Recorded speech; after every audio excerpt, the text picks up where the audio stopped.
I picked up a pair of these chairs for $10 each at the Habitat Restore last week.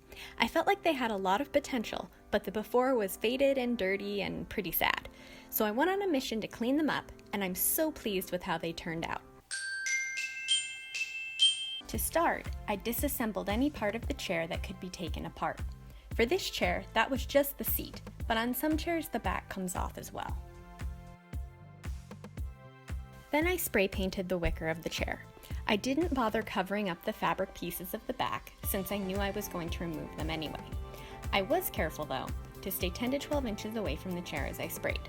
I don't know about you, but I always seem to drift closer to the furniture as I paint, which leads to a bumpier and less secure coat.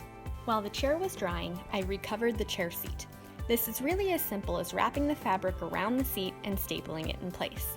I paid a little special attention to each corner to make sure they looked decent, but I wasn't aiming for perfection.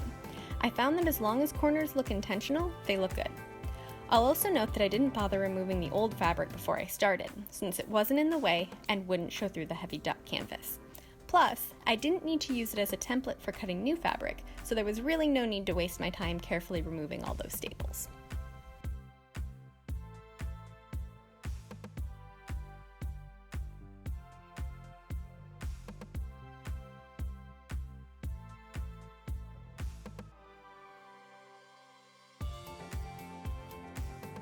Once the chair was dry, I recovered the back. For the back, I did remove the old fabric, since the piping would get in the way of securing new staples and I needed the back fabric to cut a template. The fabric came off easily with a little force, so I just ripped it off.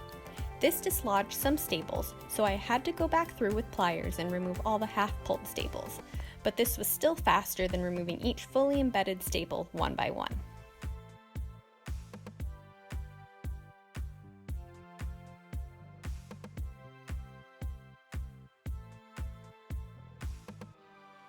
In order to get the perfect size piece of fabric for the back of the chair, I used the old fabric as a template for cutting new fabric.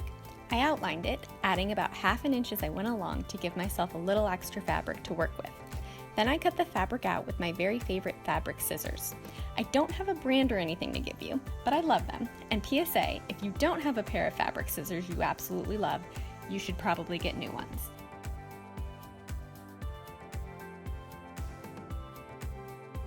After I cut my fabric, I secured it to the chair. This was actually a little tricky to do because the wicker wasn't a flat surface for the staple to enter. Therefore, having a staple remover handy to remove poorly embedded staples was really helpful.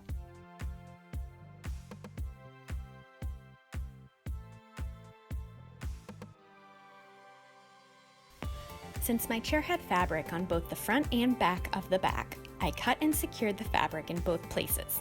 The back was, thankfully, a little bit easier than the front.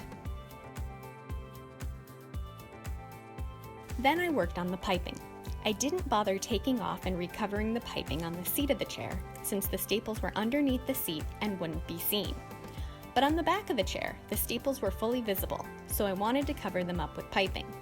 The right way to recover piping is with a sewing machine, and while I have one, that seemed like a lot of work, so I just glued the new fabric around the old piping and called it a day. To do that, I started by gluing one side of the piping to the fabric. Then I wrapped the fabric around the piping and pinned it in place. Finally, I worked my way down from one end of the piping to the other, gluing the piping in place with fabric glue. While the fabric glue worked, I had to hold it in place for a couple seconds for it to dry, and that really slowed me down. I actually think it might have been easier and faster to glue with a hot glue gun instead. And if you try that, please let me know how it goes in the comments below.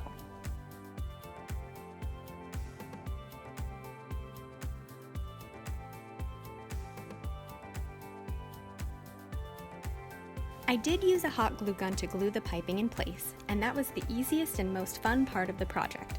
It was my first time using a cordless glue gun, and it worked so much better than the small corded one I used to have.